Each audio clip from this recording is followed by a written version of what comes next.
뉴스에 시작합니다. 저는 김윤수입니다.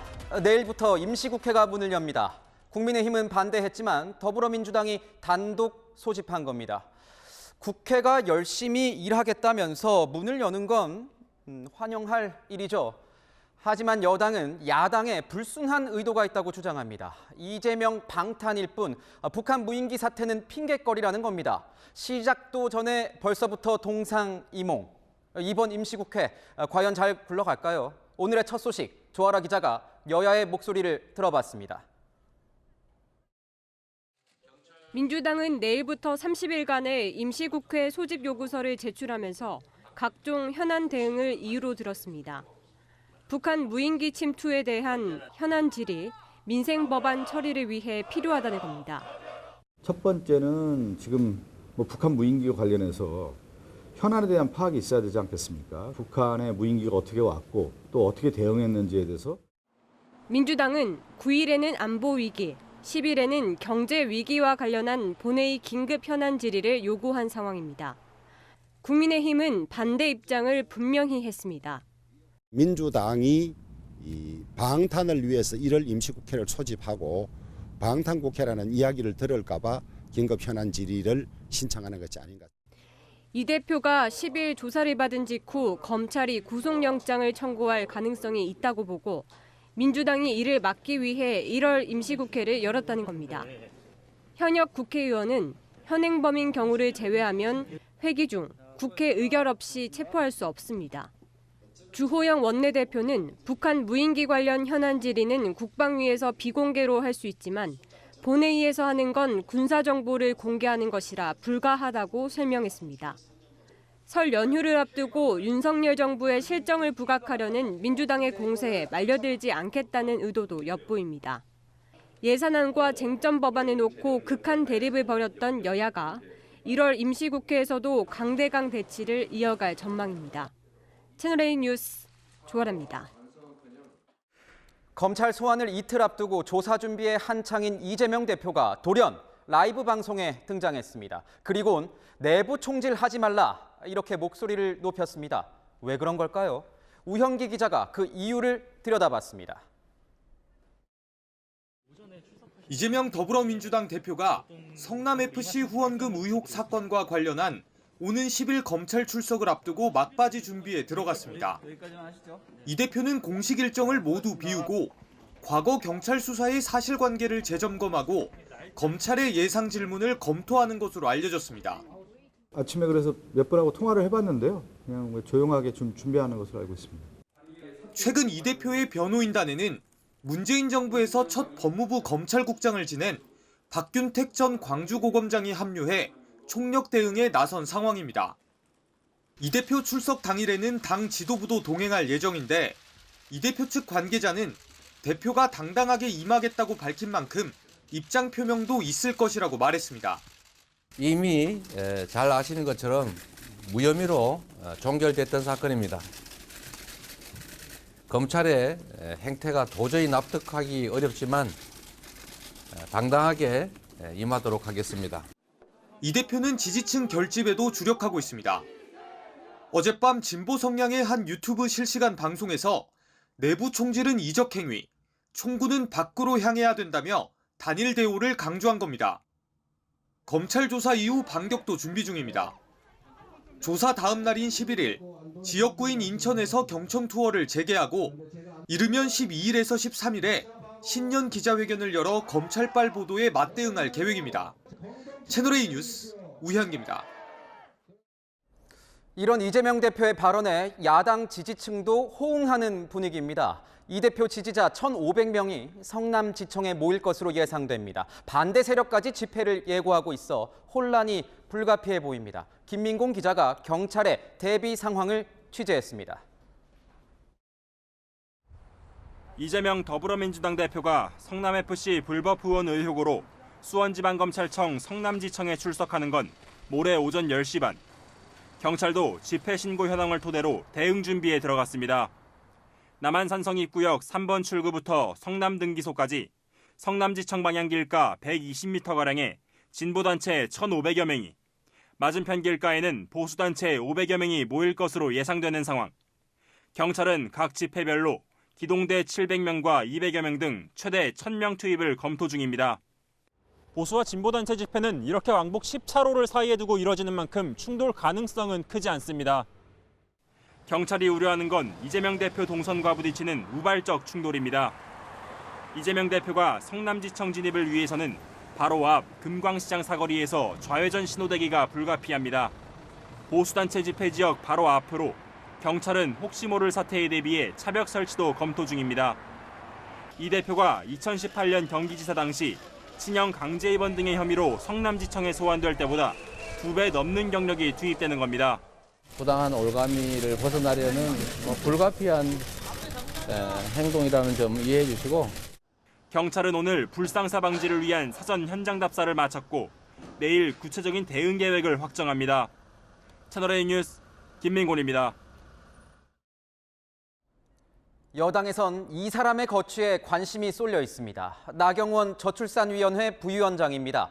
대통령실이 공개적으로 비판한 대출 탕감 방안에 대해 나 부위원장이 오해를 일으켜 유감스럽다며 몸을 낮췄습니다. 당대표에 출마하지 않겠다는 건지 아니면 급한 불만 끈 건지 궁금해집니다. 한수아 기자가 그 궁금증을 풀어드립니다. 지난 6일 대통령실은 나경원 저출산 고령사회위원회 부위원장의 저출산 정책을 이례적으로 공개 반박했습니다. 원금 부분에 대해서도 일정 부분 탕감할 수 있는 부분은 없나 이런. 본인의 개인 의견일 뿐 정부의 정책과는 무관하고. 이를 두고 대통령실이 나 의원의 당권 행보에 부정적이라는 해석까지 나왔습니다. 주말 일정을 취소하고 침묵해온 나 부위원장은 오늘 오전 SNS에 올린 글에서 대통령실 우려를 10분 이해한다며 아이디어 정도를 말씀드린 것이라고 한 발 물러섰습니다. 친윤계 등 당 일각의 불출마 종용에 대해서는 정치권 일부 인사들이 유불리 계산에 함몰돼 이번 사안을 정략적으로 활용하는 것은 매우 부적절하다고 날을 세웠습니다. 당초 다음 주 초 출마 여부를 결정하려던 나 부위원장은 결정 시점을 두고 고심하고 있습니다. 다른 당권 주자들의 움직임은 빨라졌습니다. 청년 정치 모임 발족식에 참석한 김기현 의원은 나 부위원장을 향한 불출마 압박을 이어갔습니다. 나경원 그 부위원장이 그동안 책임 있는 정치인의 길을 걸어왔다고 저는 보고 있기 때문에 역시 책임 있는 결정을 할 것이다. 내일 출마 선언을 예고한 안철수 의원은 윤심파리가 아닌 윤임 후보가 되겠다며 친윤계 김 의원을 견제하고 나섰습니다. 채널A 뉴스 한수아입니다.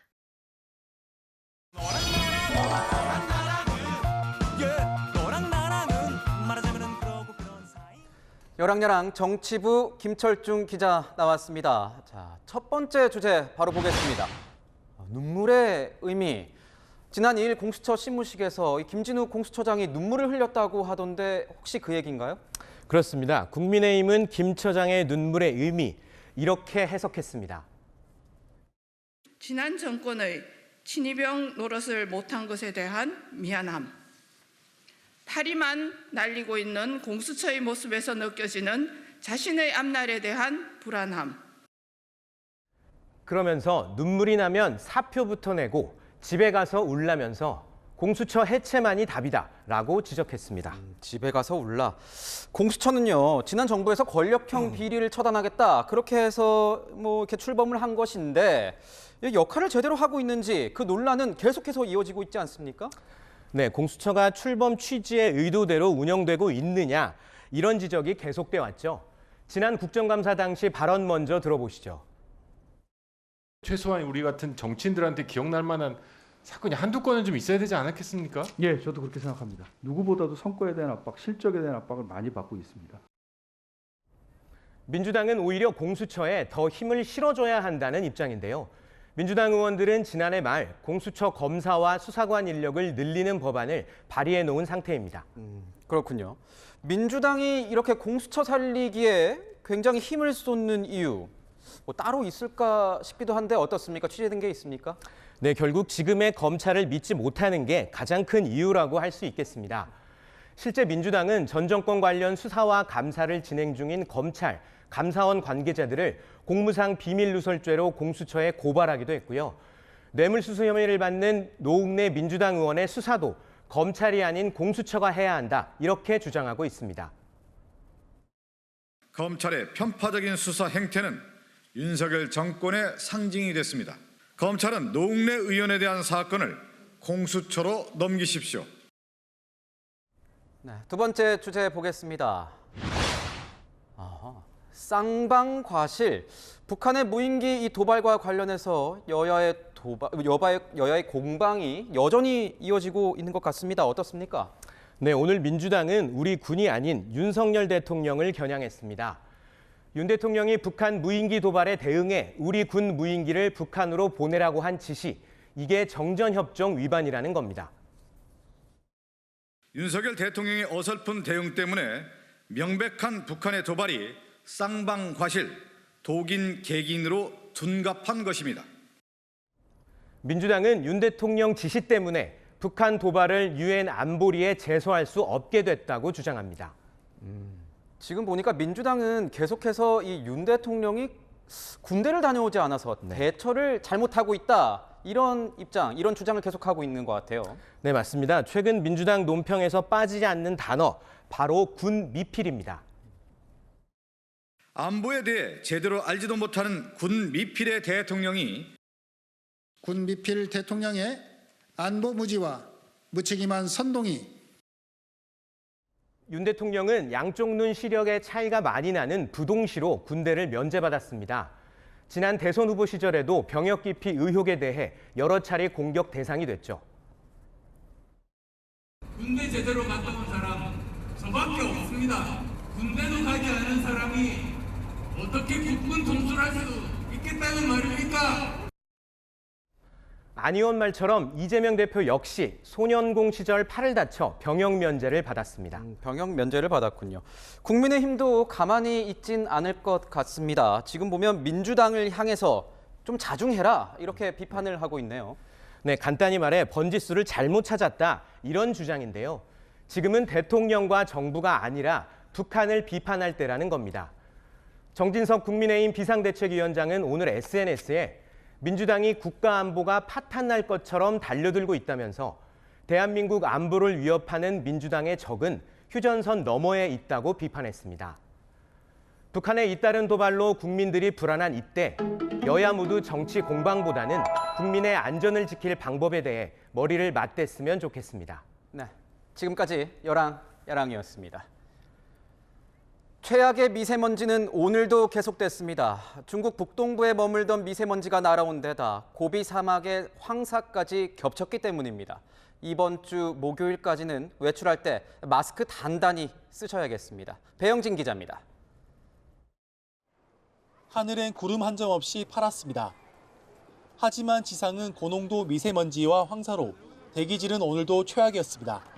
초미세먼지 농도가 75 마이크로그램을 넘으면 매우 나쁨인데 서울 수도권 충청 일부 지역은 오후 한때 매우 나쁨까지 치솟았습니다.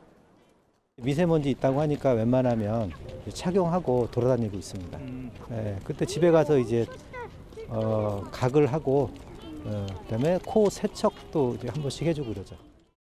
이렇게 고농도 미세먼지가 계속되는 이유는 중국 동북부에서 열흘 정도 정체돼 있던 대기가 따뜻한 서풍을 타고 한반도로 유입됐기 때문입니다. 고비 사막 등 황사까지 겹치면서 대기질은 더 악화됐습니다. 여기다 우리나라가 고기압 영향권에 들면서 바람 없는 날씨도 한몫하고 있습니다. 고기압이 자리를 잡으면 바람이 덜 불게 되고요. 내부에 있는 이게 오염 물질이 밖으로 이제 나가지 못하고 축적이 되다 보니까 이렇게 고농도를 나타내고요. 중국에서 밀려온 미세먼지 황사에 국내에서 발생한 미세먼지까지 한반도 밖으로 나가지 못하고 갇혀있게 된 겁니다. 내일도 수도권, 충청, 호남, 경북 등 전국 대부분 지역에서 미세먼지 농도는 하루 종일 나쁨을 나타낼 것으로 예보됐습니다. 이번 주 내내 미세먼지에 시달리다 금요일부터는 나아질 전망입니다. 전문가들은 외출할 때는 KF80 이상의 마스크를 착용하고 외출 후에는 손발을 씻어야 하며 물을 자주 마시는 것이 건강에 도움이 된다고 조언합니다. 채널A 뉴스 배영진입니다. 주말 내내 이어진 미세먼지 공습에 바깥 활동보다는 실내를 찾는 시민들이 많았습니다. 포근한 기온에 야외 나들이 계획을 했다가 포기한 분들도 있었습니다. 이어서 김민환 기자입니다. 아이들이 엄마 손을 잡고 신기한 듯 작은 탑을 가리킵니다. 새해 첫 주말 가족들과 함께 박물관을 찾았습니다. 포근해진 날씨로 야외 나들이를 생각했지만 심해진 미세먼지에 계획을 바꿨습니다. 아이들하고 공원에 가려고 했다가 너무 미세먼지가 안 좋아서 국립중앙박물관에서 구경도 하고 공연도 보려고 왔어요. 서울에 궁궐도 이래 체험하려고 하고 남산도 한번 구경 가려고 했는데 그것도 이제 취소하게 되었고 주로 실내 활동 위주로. 생기 넘치는 온갖 녹색 식물들이 가득합니다. 미세먼지를 피해 식물원을 찾은 시민들은 깨끗한 공기를 마시며 여유로운 시간을 보냈습니다. 원래는 저희 서울숲에 가서 날씨 좀 풀려가지고 걷고 그러면서 데이트를 하려고 그랬는데 미세먼지가 너무 안 좋아가지고 식물도 있고 공기도 괜찮을 것 같고 실내여서 여기를 선택하게 되었습니다. 미세먼지 공습 속에 오늘 하루 이 식물원을 찾은 관람객은 4,400명. 지난주 일요일보다 800여 명 더 늘었습니다. 서울광장 야외 스케이트장은 이틀째 문을 닫았고 서울 시내는 오가는 시민들이 크게 줄면서 한산한 모습이었습니다. 정부는 어제 전국 17개 시도에 비상저감 조치를 발령한 데 이어 오늘도 수도권을 비롯해 9개 시도에 비상저감 조치를 이어갔습니다. 미세먼지 다량 배출 사업장은 조업 시간을 변경하거나 가동률을 조정했습니다. 채널A 뉴스 김민환입니다. 세계 최대 규모인 태안 화력발전소에서 큰 폭발과 함께 화재가 발생했습니다. 다행히 인명피해는 없었지만 인근 주민들은 놀란 가슴을 쓸어내렸습니다. 주말 사건, 사고들을 공국진 기자가 간추렸습니다. 발전소 설비에서 시커먼 연기가 하늘로 솟구칩니다. 큰 소음과 함께 하얀 수증기도 연신 뿜어져 나옵니다. 119 대원이 물을 뿌리자 연기가 잦아들기 시작합니다. 태안 화력발전소에서 폭발과 함께 불이 난 건 오늘 오전 8시 45분쯤. 발전 설비 중 한 곳에서 좀 폭발음이 들리면서 화재가 났는데 지금 진화도 완료됐고 인명피해도 없고. 발전소에 있던 직원 12명은 자력으로 대피했으며 인명피해는 없었습니다. 불은 3시간 만에 진화됐는데 화재로 발전기 일부는 가동이 중단된 상태입니다. 큰 폭발음에 인근 주민들은 놀란 가슴을 쓸어내렸습니다. 한번 뻥 하고 울렸고요. 가스 터지는 소리 같이 폭발음이 굉장했어요. 그래서 제가 서 있다가 움츠렸어요. 순간적으로, 반사적으로. 소방당국은 석탄을 가스로 바꾸는 설비 상층부에서 불이 난 것으로 보고 정확한 화재 원인을 조사 중입니다. 흰눈이 쌓인 산 정상 인근에서 소방 헬기가 구조 작업을 벌이고 있습니다. 로프를 통해 환자를 실은 들것과 구조대원을 지상에서 끌어올립니다. 어제 낮 12시 6분쯤 조령산을 등반하던 50대 여성이 5m 아래로 추락했습니다.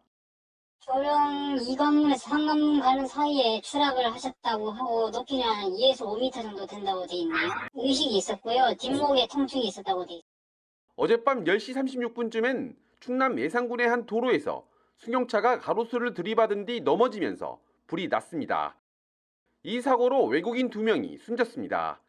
경찰은 이들의 정확한 신원을 확인하는 한편 음주운전 여부를 파악 중입니다. 채널A 뉴스 공진입니다. 현재 우리나라에 전기차가 40만 대 정도 있다고 하죠. 수리를 위해 공장에 입고된 전기차에서 불이 났는데 끄는 데만 무려 3시간이 걸렸습니다. 원인이 뭔지 백승우 기자가 알아봤습니다. 시꺼먼 화염이 차량 전체를 뒤덮습니다. 출동한 소방대원이 차량 앞뒤로 물을 연신 뿌려보지만 불은 쉽사리 잡히지 않습니다. 서울 성동구 테슬라 서비스 센터에 주차돼 있던 전기차에서 불이 난 건 어제 오후 5시쯤. 불은 차량을 모두 태우고 3시간 뒤에야 꺼졌습니다. 아마 차 입고가 된 지 얼마 안 된 걸로 알고 있어요. 화재 수리를 담아놨고요. 내일 이후에 아마 조사 진행될 겁니다. 전기차 차주는 시동이 꺼지고 경고등이 뜨는 등 차량 상태가 심상치 않자 바로 서비스 센터에 맡겼고 119에도 신고했습니다.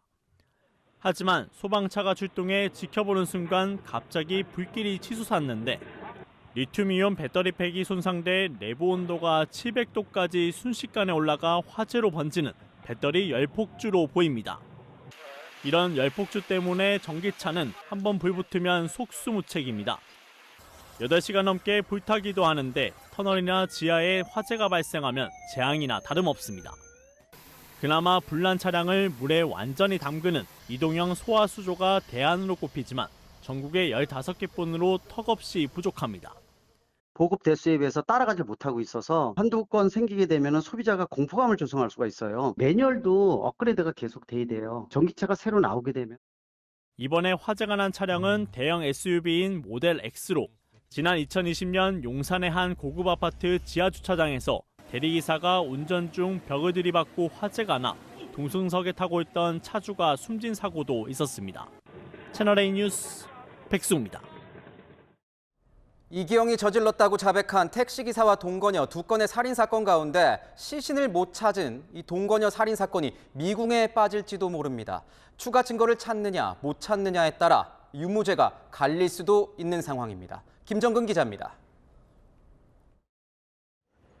파주 공릉천 인근 주차장입니다. 오전부터 경찰 버스 3대가 나란히 서 있는데 정작 병력들은 차 안에서 대기만 합니다. 2대씩 동원됐던 굴착기도 오늘은 보이지 않습니다. 그제 시신 수색 현장 검증 당시 이기영은 검찰 관계자들에게 적극적인 모습을 보였지만 수색 성과는 없는 상태입니다.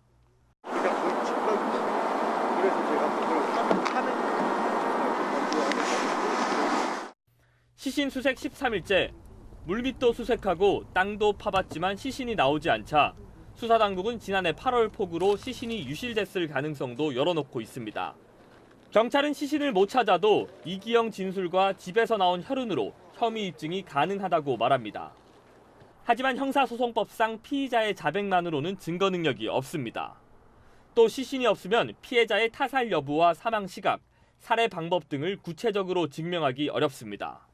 다른 종합적인 증거로 살인을 했다고 하는 것을 입증하지 못하게 되면 심증은 가나 증거가 부족하다라고 해서 동거녀에 대한 살인은 무죄가 될 가능성도.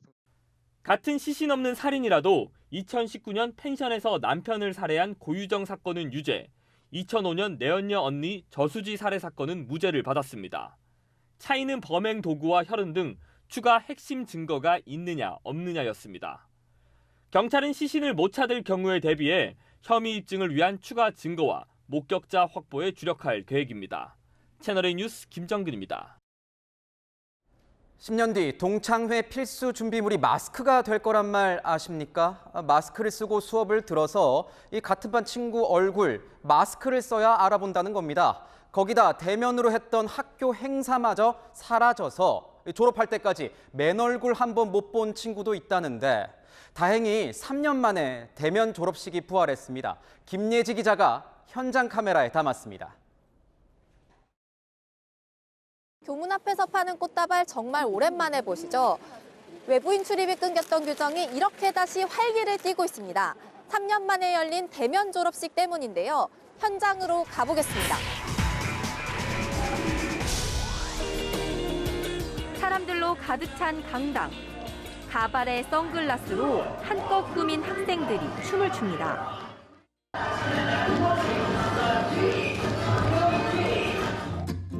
코로나19 사태 이후 학교가 모처럼 문을 활짝 열었습니다. 선생님은 한 명 한 명에게 졸업장을 나눠주며 축하 인사를 건넵니다.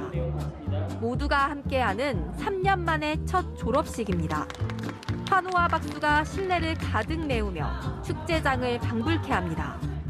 정답입니다. 모두 큰 박수 부탁드립니다. 아이들은 신이 났고 학부모들은 아이 모습을 카메라에 담느라 바쁩니다. 5학년 때에는 코로나19가 심해 많은 활동들을 하지 못했지만 6학년 때에는 코로나19가 점점 나아지면서 원별 체육대회도 하고 3년 전 입학식을 비대면으로 치러야 했던 중고등학생들에겐 이번 졸업식은 의미가 남다릅니다.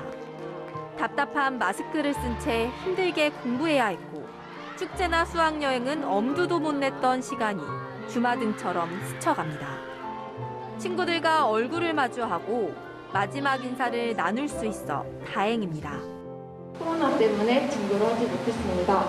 친구들의 얼굴도 목소리도 모두 낯설었습니다. 평범한 일상의 소중함을 다시 한번 느끼게 된 밖에서 꽃을 파는 상인들도 모처럼 분주해졌습니다. 가게만 들어박혀 있다가 나와서 하면 나 3배 이상 된다고 봐요. 2월 중순 열리던 졸업식은 이제 옛말입니다. 12월과 1월 종업식과 졸업식을 함께하는 학교가 대부분입니다. 졸업생들에게 상급 학교 진학 준비 시간을 충분히 주기 위해서입니다. 노력한 만큼 결과가 나왔기에 이렇게 졸업식에도 뿌듯한 마음으로 설 수 있던 것 같습니다. 코로나19의 긴 터널을 빠져나와 세상을 향한 큰 발걸음을 내딛는 학생들. 새로운 출발을 힘차게 응원합니다. 여러분 어찌 보면 또 하나의 새로운 시작입니다. 새로운 세계에 당당하게 도전하시기 바랍니다. 새로운 출발을 해야 되니까 이제 마음 다잡고 졸업 축하해. 사랑아 사랑해. 사랑해. 현장 카메라 김예진입니다. 10초 만에 자동으로 이를 닦아주는 기계, 끼고만 있으면 시력이 좋아지는 안경, 깎기도 전에 과일 속이 익었는지 알려주는 장치. 꿈꾸던 미래 기술이 어느새 코앞에 와 있습니다. 라스베거스에서 안보겸 기자가 직접 체험해봤습니다. 잇몸 모양으로 생긴 틀에는 칫솔모가 빼곡히 차 있습니다. 그 안에 치약을 짜놓고 입안에 넣은 후 버튼을 누르자 자동으로 이를 닦아줍니다. 이 닦는 데 걸린 시간은 단 10초. They are not spending the 2 minutes recommended by dentist. So you're going to spend 5 seconds on the top, 5 seconds on the bottom. So it's more than a classic brushing. 눈속 근육을 운동시켜 시력을 개선해주는 기술입니다. 고글 모양의 안경을 끼면 렌즈가 바뀌면서 눈의 초점이 변해 눈속 근육을 운동할 수 있습니다. 10분간 헤드셋을 끼면 귀에서 나는 이명 소리를 덮어주고 귀의 신경을 자극해 이명을 치료해주는 기계도 선보였습니다. 건강관리뿐만 아니라 음식에도 신기술이 적용됐습니다. Thank you. 단백질 생성 유전자에 미생물을 결합하고 발효해 만든 인공 우유 빙수입니다.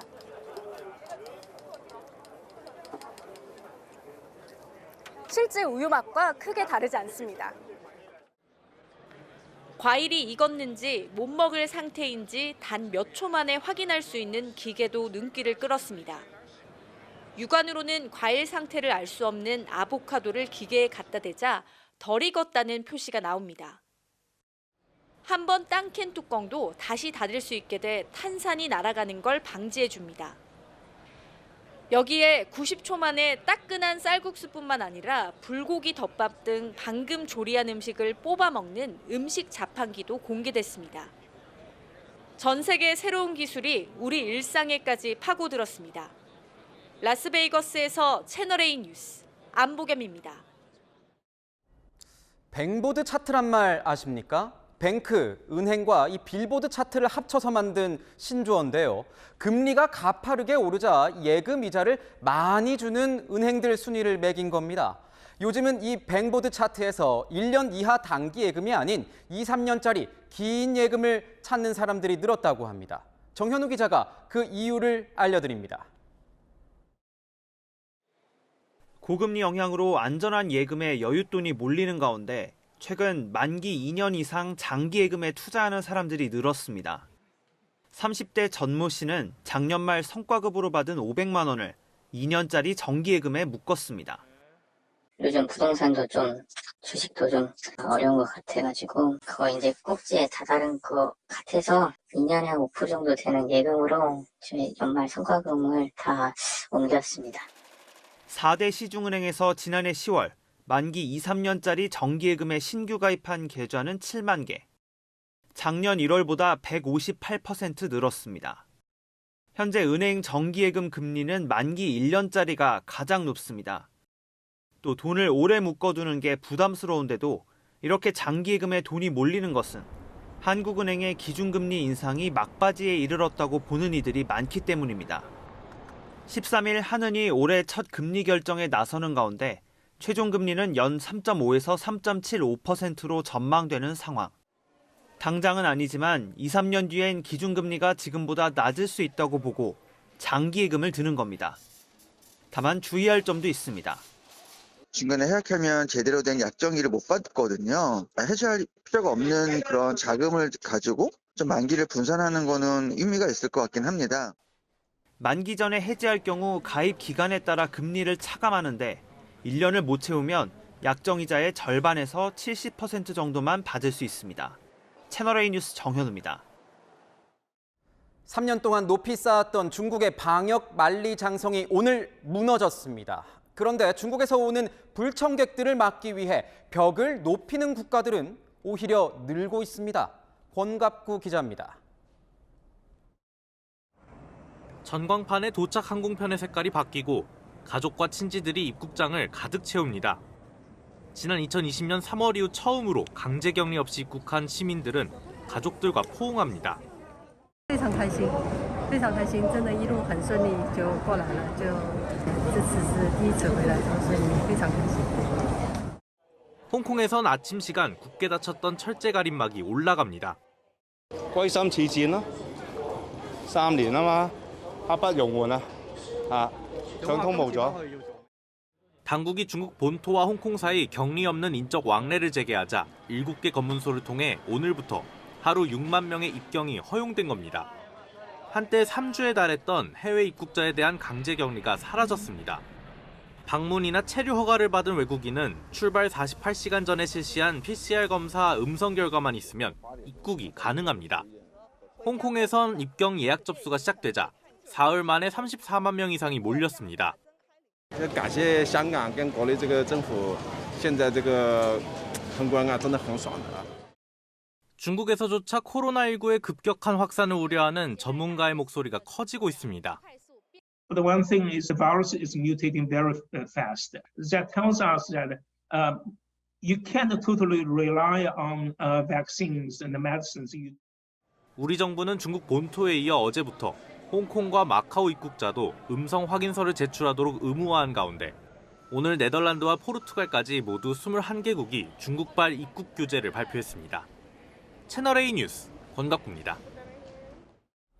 북한 무인기 사태 속보로 이어갑니다. 우리 군이 무인기의 항적을 포착하고도 1시간 반이 지나서야 대비태세를 발령한 것으로 드러났습니다. 뒤늦긴 했지만 북한 무인기만한 비행체가 새인지 풍선인지 구별할 수 있는 최첨단 감시 장비를 도입하기로 했습니다.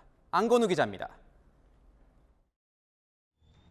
적기가 방공망을 침투해 들어오자 감시체계가 추적을 시작합니다. 비행 패턴을 읽어내는 전자눈이 새떼나 풍선인지 무인기인지 구별해 무인기의 방향과 착륙 예상 장소까지 분석할 수 있습니다. 이스라엘이 자랑하는 무인기 감시체계 스카이스포터입니다. 이번에 서울 상공을 침범한 북한 무인기보다 훨씬 작은 반지름 1m 크기 물체까지 식별할 수 있다는 게 제조사의 설명. 레이더 상에서 점으로 보여진 것들이 식별을 하는데 시간이 걸렸다고 하는데 점들을 그 전자광학식 체계 비행 물체인지 아니면 새인지를 구별할 수가 있는 겁니다.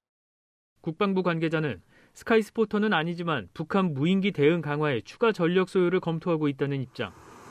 우리 군은 2027년까지 탐지 자산과 격추 무기 체계 사업 등에 5,600억 원을 투자하겠다는 계획을 밝혔습니다.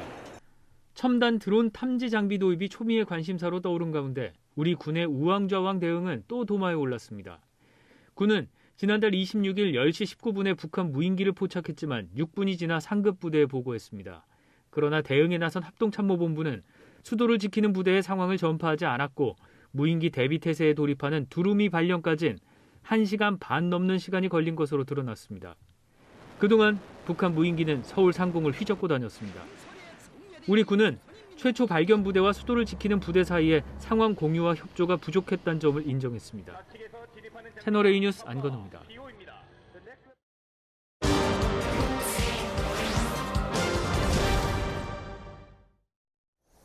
북한 무인기가 수도 서울의 심장부를 내 집처럼 드나들면서 국민들 우려가 커지고 있습니다. 이제 무인기, 이 드론은 현대전에서 없어서는 안 될 핵심 무기이자 막기 까다로운 비대칭 전력이 돼버렸습니다. 군사 강대국들이 드론 개발에 경쟁적으로 뛰어들고 있습니다. 세계를 보다 이다혜 기자입니다. 우크라이나 키이우를 향해 날아드는 자폭 드론 수십 대가 굉음을 내며 폭발합니다. 연말에도 새해에도 끊임없는 러시아의 공습에 우크라이나가 미국이 준 첨단 지대공 미사일 시스템 나삼스로 격추한 겁니다. Стіни задрижали і побачила полум'я з мого вікна, воно було вище 5-го поверху. 러시아가 주로 사용하는 이란제 드론 샤헤드 136은 길이 3.5m, 무게 200kg으로 큰 편이지만 정밀 유도 미사일을 장착할 수 있습니다. 최대 50kg의 폭탄을 탑재할 수 있어 장갑차 한두 대는 너끈하게 파괴합니다. 이에 대항하는 우크라이나의 주력 드론은 미국이 만든 스위치 블레이드. 탱크 꽁무니를 추격하다 폭파합니다. 적진 깊숙이 침투할 수 있는 소형 드론으로 길이 60cm, 무게 2.5kg에 불과하지만 파괴력은 샤헤드 136에 뒤지지 않습니다. 이처럼 드론이 실전에서 활약하는 이유는 저비용으로 큰 효과를 낼 수 있기 때문입니다. 1억 원대인 지대공 미사일 한 발과 비교해 샤헤드 자폭 드론 한 대 값은 4분의 1 수준입니다. І ставка може бути на виснаження наших людей, нашої ППО, нашої. 특히 적의 드론을 제압하는 기술은 공격보다 더욱 중요해졌습니다. 미국 방산업체가 개발한 시스템은 고출력 전자파만 발사하면 상공을 비행하던 드론이 작동을 멈춥니다. 민간 피해를 최소화하기 위해 폭발 없이 전자파나 전파 방해로 적의 드론을 무력화하는 기술이 빠르게 발전하고 있습니다. 세계 군용 드론의 시장 규모는 매년 평균 12% 이상 성장해 5년 뒤 33조에 이를 것으로 보입니다. 군용 드론을 전력화한 국가는 95개국에 달하는데요. 이 미국과 이스라엘의 기술력이 가장 앞선 가운데 프랑스 등이 뒤를 이었고 우리나라와 중국, 일본 등도 추격 중입니다. 최근에는 적의 레이더망에서 탐지 자체가 되지 않는 스텔스 기능의 드론이 개발돼 스스로를 보호하고 있습니다. 앞으로 인간의 도움 없이 스스로 목표물을 식별하고 공격 여부를 판단하는 최첨단 인공지능 드론 기술 개발 경쟁이 더욱 치열해질 전망입니다. AI를 이용해서 자율화를 어느 정도 빨리 시킬 수 있느냐. 자율 비행을 해서 자폭하거나 아니면은 뭐 탐지하거나 거기에서 할 수 있는 그런 게 될 수가 있다는 거죠. 20세기 초 전쟁 양상을 바꿨던 기관총의 등장과 맞먹을 정도로 드론은 이미 현대전쟁의 모습을 바꿔가고 있습니다. 세계를 보다 이다혜입니다. 주말 내내 하늘은 잿빛입니다. 전국 9개 도시에 초미세먼지 비상 저감 조치가 내려진 가운데 오늘 새벽 서울의 미세먼지 농도는 201 마이크로그램으로 평소보다 4배가량 높은 수치를 보였습니다. 당분간도 공기가 깨끗하진 않겠는데요. 내일은 서쪽 지역이 미세먼지 나쁨 단계를 기록하겠고요. 서쪽과 강원 영서, 경북엔 초미세먼지까지 더해져서 공기가 더 탁할 전망입니다. 당분간 실내 환기와 바깥 활동은 최소화해 주시길 바랍니다. 추위 걱정은 덜 하겠습니다. 아침 기온이 오늘보다 5도 안팎으로 높아서 영상권에서 시작되겠고요. 낮 기온은 10도 안팎을 기록할 전망입니다. 한동안 기온은 평년보다 높아서 비교적 포근하겠습니다. 날씨였습니다. 더불어민주당은 국민의힘 반대에도 불구하고 내일부터 임시국회를 단독 소집했습니다. 북한 무인기 사태를 살펴봐야 한다는 겁니다. 시기가 시기이니만큼 여권에선 이재명 방탄용이란 의심 섞인 목소리가 터져나오고 있습니다. 민주당 주장처럼 정말 방탄이 아니라면 임시국회가 끝나는 한 달 뒤 결과로 보여줘야 할 겁니다. 주 52시간 추가 연장 근로, 안전운임제 같은 일몰 법안부터 경제 활성화, 민생 안정, 부동산 문제까지 산적한 현안들. 우리 정치권이 어떻게 처리하는지 똑똑히 지켜보겠습니다. 마침표 찍겠습니다. 국민들이 지켜본다. 뉴스A 마칩니다. 고맙습니다.